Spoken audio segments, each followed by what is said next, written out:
যান বাংলাদেশে, পাকিস্তান চলে যান, এখানে নামাজ পড়ুন, কেউ বলবে না, এখানে চলবে না এইসব। সরকার পাল্টে গেছে, লোক পাল্টে যায়, এগুলো বন্ধ করবো বলে। এদেশে নামাজ পড়া চলবে না। নামাজ পড়তে হলে সোজা বাংলাদেশ নয়তো পাকিস্তানে চলে যাও। ভারতের মতো একটি ধর্মনিরপেক্ষ গণতান্ত্রিক দেশের মাটিতে দাঁড়িয়ে সাংবিধানিক পদে থাকা একজন প্রথম সারির নেতার মুখ থেকে এমন বিস্ফোরক মন্তব্য কি মেনে নেওয়া সম্ভব? হ্যাঁ দর্শক, ঠিকই শুনেছেন। আর এই মাত্র একটি বিতর্কের মন্তব্যের জেরেই এবার আইনি জটিলতায় জড়াতে চলেছেন পশ্চিমবঙ্গের আলোচিত বিজেপি নেতা দিলীপ ঘোষ। রাজ্য রাজনীতিতে এখন একটাই সবচেয়ে বড় প্রশ্ন, এই যে নেতা এতদিন মঞ্চ কাঁপিয়ে কড়া ভাষায় বক্তব্য রাখতেন, তিনি কি এবার নিজের মন্তব্যের জেরেই চরম আইনি জবাবদিহিতার মুখে পড়তে যাচ্ছেন? মুসলিম সম্প্রদায়ের পক্ষ থেকে তাকে এমন এক কড়া আলটিমেটাম দেয়া হয়েছে যা পুরো রাজনৈতিক মহলে রীতিমতো কাঁপুনি ধরিয়ে দিয়েছে। কিন্তু এই ঘটনার পেছনের আসল রহস্য কি? এটি কি কেবলই কোনো সাধারণ রাজনৈতিক আদা ছড়াছড়ি, নাকি এর আড়ালে লুকিয়ে আছে ভোট ব্যাংক বাঁচানোর মরিয়া চেষ্টা এবং চরম রাজনৈতিক বিচারিতা? কি পাল তাদের জন্য রাস্তা আটকানো হবে, প্রাইম মিনিস্টারের জন্য আটকাবে, চিফ মিনিস্টারের জন্য আটকাবে।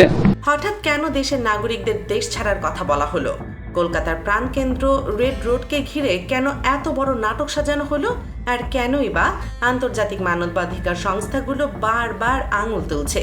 চলুন রাজনীতির এই জটিল সমীকরণ আজ বিস্তারিতভাবে বিশ্লেষণ করা যাক। পুরো বিতর্কের কেন্দ্রবিন্দুতে রয়েছে দিলীপ ঘোষ, যিনি বরাবরই তার বেলাগাম ও আলোচিত মন্তব্যের জন্য খবরের শিরোনামে থাকেন। কিন্তু তিনি এবার এমন এক সীমারেখা অতিক্রম করেছেন যা সরাসরি ভারতের সংবিধানের ভিত্তিমূলেই আঘাত এনেছে। একটি প্রকাশ্য জনসভায় তিনি দাবি করেন যে এদেশে মুসলিমদের নামাজ পড়ার কোনো অধিকার নেই। কিন্তু ভারতের সংবিধান আসলে কি বলছে?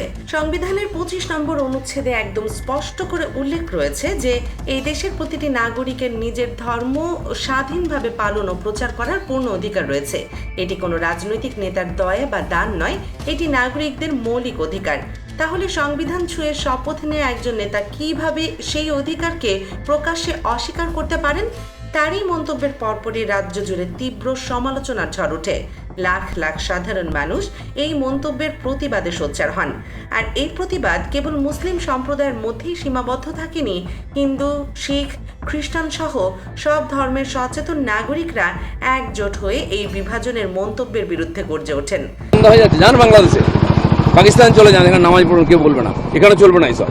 কারণ তারা খুব ভালো করে জানেন, আজ যদি ধর্মের নামে একটি সম্প্রদায়ের অধিকার কেড়ে নেওয়া হয়, তবে কাল অন্য সম্প্রদায়ের পালা আসবে।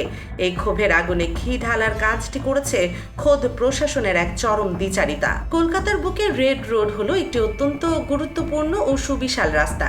সেখানে দেশের স্বাধীনতা দিবসের কুচকাওয়াজ অনুষ্ঠিত হয়।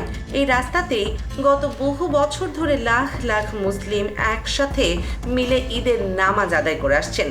কিন্তু হঠাৎ করে প্রশাসনের পক্ষ থেকে ফতোয়া জারি করা হলো যে রেড রোডের মতো এত বড় রাস্তায় নাকি ঈদের নামাজ পড়া যাবে না। সাধারণ মানুষ শহরের শান্তি ও শৃঙ্খলার কথা ভেবে প্রশাসনের এই নির্দেশ হাসি মুখে মেনে নিলেন। কিন্তু আসল ভণ্ডামির রূপটি প্রকাশ পেল ঠিক এরপরেই, যে রেড রোডের মাত্র কয়েক ঘন্টার জন্য নামাজে বাধা দেওয়া হলো, সেই একই রেড রোড টানা 7 দিনের জন্য পুরোপুরি বন্ধ করে দেওয়া হলো, কারণ সেখানে যোগ দিবস পালন করা হবে। একবার ভেবে দেখুন, একটি ধর্মের মানুষের নামাজের জন্য রাস্তা দেওয়া যাবে না, অথচ অন্য একটি কাজের জন্য টানা 1 সপ্তাহ শহরের সবচেয়ে ব্যস্ত রাস্তা আটকে রাখা হবে। এটি কি চরম রাজনৈতিক বিচারিতা নয়? সচেতন নাগরিকরা প্রশ্ন তুলছেন, শরীর সুস্থ রাখার জন্য যোগ ব্যায়াম তো কলকাতার ময়দানের মতো একটি বড় ফাঁকা মাঠে খোলা বাতাসেও করা যেত। তার জন্য রেড রোড বন্ধ করার যৌক্তিকতা কোথায়? সমালোচকদের মতে এর মূল উদ্দেশ্য স্বাস্থ্য সচেতনতা ছিল না, আসল উদ্দেশ্য ছিল ক্ষমতার আস্ফালন দেখানো এবং সংখ্যালঘু মানুষদের কোণঠাসা করে রাখা। কিন্তু কেন হঠাৎ করে ধর্মের নামে এই বিভাজনের রাজনীতি এতটা উস্কে দেওয়া হচ্ছে? বিশ্লেষকদের মতে এর উত্তর লুকিয়ে আছে বর্তমান সরকারের একের পর এক বড় ব্যর্থতার মধ্যে। ক্ষমতায় আসার আগে প্রতিশ্রুতি দেওয়া হয়েছিল রান্নার গ্যাসের দাম 400 টাকার ঘরে নামিয়ে আনা হবে, অথচ আজ সেই দাম সাধারণ মানুষের নাগালের বাইরে।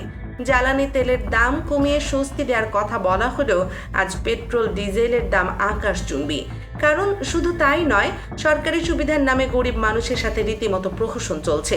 ডিজিটাল কার্ডের নামে হাজারটা কঠিন শর্ত চাপিয়ে দিয়ে সাধারণ মানুষকে চরম হয়রানি করা হচ্ছে। ফর্ম ফিল আপের নামে এত জটিলতা তৈরি করা হয়েছে যে সামান্য বানান ভুল বা ছোটখাটো অজুহাত দেখিয়ে লাখ লাখ গরিব মানুষের নাম সরকারি সুবিধার তালিকা থেকে এক কলমের খোঁচায় কেটে বাদ দেওয়া হচ্ছে। সাধারণ হকার বা দিনমজুরের জীবন যখন এমনিতেই ওষ্ঠাগত, তখন তাদের উন্নয়ন কেবল ফাঁকা বুলিতে পরিণত হয়েছে। আর এই চরম ব্যর্থতাগুলো ঢাকতেই অত্যন্ত সুকৌশলে ধর্মের তাস খোলা হচ্ছে। এই ধরনের বিভাজনের রাজনীতি সমাজ এবং তরুণ প্রজন্মের মনে গভীর নেতিবাচক প্রভাব ফেলছে। সোশ্যাল মিডিয়ার যুগে যে কোনো নেতিবাচক মন্তব্য মুহূর্তের মধ্যে ভাইরাল হয়ে যায়, যা দেশের সম্প্রীতির পরিবেশকে মুহূর্তেই নষ্ট করে দেয়।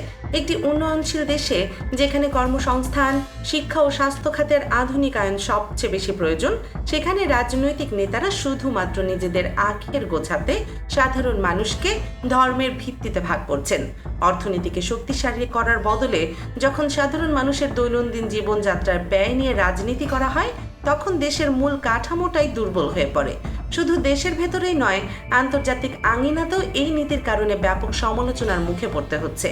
কথায় কথায় বাংলা ভাষা বলা মুসলিমদের জোর করে বাংলাদেশে ফেরত পাঠানোর যে কথা বলা হচ্ছে, তা নিয়ে বিশ্বজুড়ে তোলপাড় চলছে। বিভিন্ন আন্তর্জাতিক মানবাধিকার সংস্থাগুলো এ নিয়ে তীব্র উদ্বেগ প্রকাশ করছে। তারা পরিষ্কার জানিয়ে দিয়েছে, কোনো সঠিক আইনি প্রক্রিয়া না মেনে শুধুমাত্র ভাষার বা ধর্মের অজুহাতে মানুষকে জোর করে বর্ডার পার করে দেয় আন্তর্জাতিক নিয়মের পরিপন্থী। কিন্তু ক্ষমতার মোহে আচ্ছন্ন নেতারা নিজেদের ভোট ব্যাংক বাঁচাতে গরিব মানুষের জীবন নিয়ে এই রাজনৈতিক খেলা চালিয়ে যাচ্ছেন। এবার ফিরে আসি সেই চূড়ান্ত পরিণতির কথায়। এতক্ষণ ধরে যে ক্ষোভ আর বঞ্চনার কথা বললাম, তার চূড়ান্ত বহিঃপ্রকাশ হিসেবেই দিলীপ ঘোষের মন্তব্যের বিরুদ্ধে একজোট হয়েছেন সচেতন নাগরিক সমাজ। তারা এবার আর চুপ করে বসে নেই। তারা দিলীপ ঘোষকে এক কড়া আলটিমেটাম ছুড়ে দিয়েছেন। তাকে তার এই বিতর্কিত ও মেরুকরণের মন্তব্যের জন্য সবার সামনে অবিলম্বে নিঃশর্তে ক্ষমা চাইতে হবে।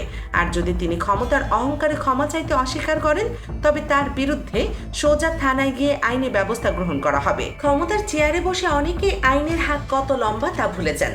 যদি এই আলটিমেটাম অমান্য করা হয়, তবে তাকে সত্যি আইনের কাঠ গড়ায় দাঁড়াতে হবে। এই ঘটনা একটি জ্বলন্ত প্রমাণ যে ক্ষমতা যত বড়ই হোক না কেন, জনগণের আবেগ আর দেশের আইনের ঊর্ধ্বে কেউ নন। আসলে নির্বাচন এলে এ ধরনের বিতর্কিত মন্তব্য আর ধর্মীয় আবেগকে হাতিয়ার করে পরিবেশ অশান্ত করার একটা ব্লুপ্রিন্ট তৈরি করা হয়। কিন্তু সাধারণ মানুষ এবার সেই খেলাটা খুব ভালো করে ধরে ফেলেছে। তারা বুঝে গেছেন, শিক্ষা, চাকরি বা স্বাস্থ্য ব্যবস্থার মতো আসল সমস্যাগুলো থেকে মানুষের নজর ঘোরাতে এই মেরুকরণের তাস খেলা হয়।